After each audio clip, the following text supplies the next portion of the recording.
Le 22 mai 2011, à Joplin, la tornade la plus meurtrière des États-Unis depuis 60 ans a ravagé la ville.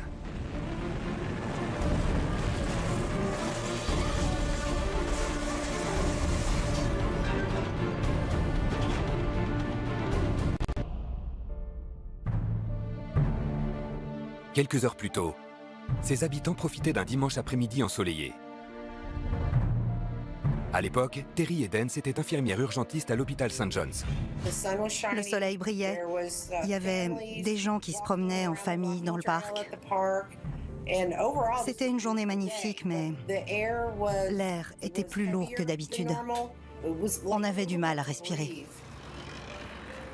À 5 km à l'ouest, une tornade monstrueuse se développe sous une importante cellule orageuse et se dirige plein est vers la ville. Oh, it's right there. Yeah, I see it. See the edge of it there. Big Oh, tornado. big tornado. À 17h17, les sirènes d'alerte de la ville retentissent. Colby McGee, un agent immobilier, vient d'emménager. C'est sa première tornade. Il ne se rend pas compte de ce qui l'attend. Je n'avais aucune idée de ce qu'était une tornade, ni à quoi servaient les sirènes. On peut dire que c'était une sacrée initiation. La première fois de ma vie que j'ai entendu une alerte tornade, la tornade était déjà là.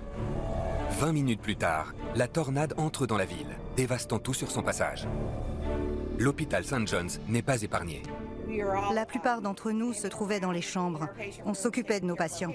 Quand un agent de la sécurité est entré par les portes réservées aux ambulanciers, il nous a dit « Mettez-vous tous à l'abri, une tornade arrive ».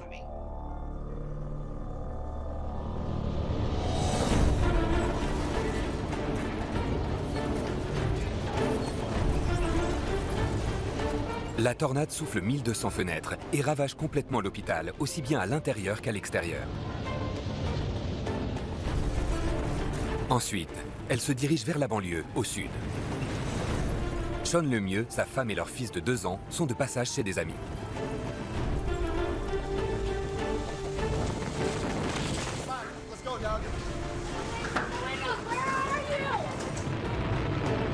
Là où ils sont, il n'y a pas d'abri anti-tempête.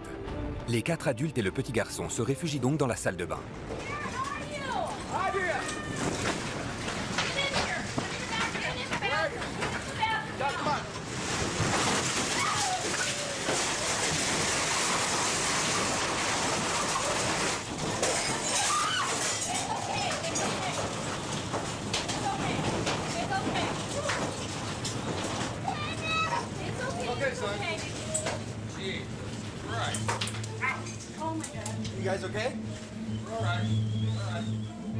Le vent qui souffle à 320 km à l'heure démolit 200 maisons à chaque minute qui passe.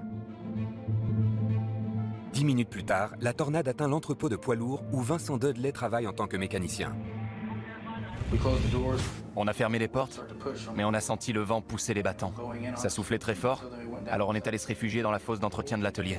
On s'est dit qu'il fallait s'accrocher et croiser les doigts.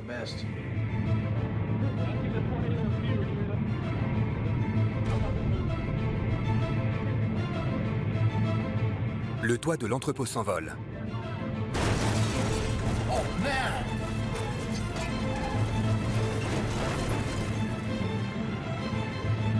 La porte est arrachée.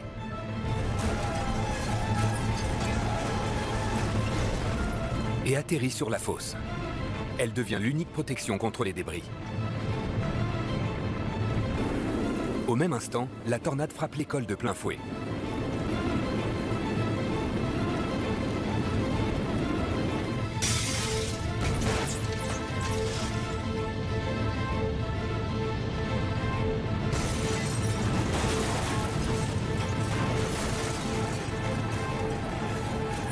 Les caméras de sécurité filment le chaos à l'intérieur des bâtiments.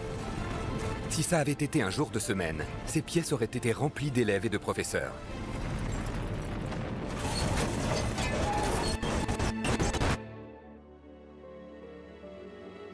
À 18h12, la tornade quitte Joplin et termine sa course. Mais derrière elle, un quart de la ville est complètement détruit. Sean Lemieux et ses amis sont parmi les dizaines de milliers d'habitants qui s'extraient de chez eux. Oh my God. Oh my god! We have no health left. None. The whole thing's gone. Oh my god! Well, look at the houses. Partout en ville, les gens sont en état de choc. Cars tore up. Never seen anything like this before. I grew up right here my whole life. J'ai passé toute ma vie ici. J'y ai grandi et j'y travaille. I didn't know where I was at. Mais je savais plus où j'étais. Je ne reconnaissais pas les rues. J'avais du mal à me déplacer en ville parce que je n'avais plus de repères. Je ne retrouvais plus aucun bâtiment. Buildings were at. Colby McGee arpente la ville en voiture, stupéfait. On aurait dit un décor de film, comme si des bombes avaient explosé. Sur les 160 personnes tuées par la tornade et les 1150 blessés, plus de la moitié se trouvaient dans leur maison. Certains véhicules ont été projetés à plus de 100 mètres. D'autres n'ont jamais été retrouvés. À certains endroits, même le macadam a été arraché.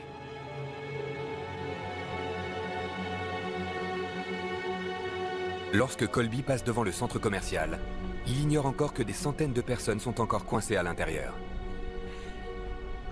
Je suis passé devant les magasins et j'ai vu des voitures dont les panneaux de porte avaient été arrachés et gisaient par terre à côté. Je n'arrivais pas à saisir quel phénomène avait pu causer ça.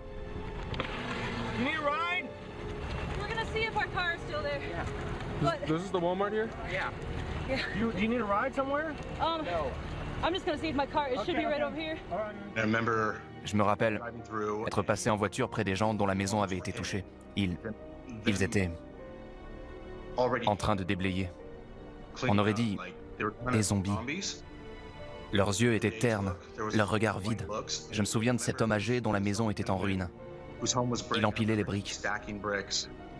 1 heure à peine après la tornade. Comme s'il était tellement démuni qu'il ne savait pas quoi faire d'autre. J'étais complètement choqué.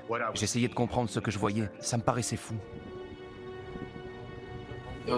C'était comme si on l'avait effacé. Comme si on avait pris une gomme pour effacer un dessin. Gommé. C'était pas rassurant. Du tout. L'hôpital St. John s'est détruit. 6 patients sont morts et des centaines d'autres ont besoin de soins urgents. Nous avons regardé par les fenêtres qui donnent sur le parking réservé aux ambulances pour observer l'étendue des dégâts. Tout ce qu'on pouvait voir, c'était au moins 150 personnes qui marchaient en direction de l'hôpital. Ils venaient à nous parce qu'ils avaient besoin d'aide. Et on n'avait plus rien. Il a fallu qu'on fouille partout pour trouver de quoi les soigner. J'avais l'impression de me retrouver en plein film d'horreur. La nuit tombe et il n'y a plus d'électricité. Le personnel médical est contraint d'improviser. Nous avons opéré et travaillé à la lumière de nos torches ou de nos téléphones portables. Nos portables ont été très utiles. La lumière des écrans nous éclairait. C'était tout ce qu'on avait. Sur le coup, on s'est tous sentis un peu dépassés face à l'ampleur de la tâche qui nous attendait. On allait devoir tout reconstruire. Il aura fallu 4 ans et 3 milliards de dollars pour reconstruire l'hôpital, 10 000 habitations, magasins et bureaux. Cette tornade aura été la plus coûteuse au monde.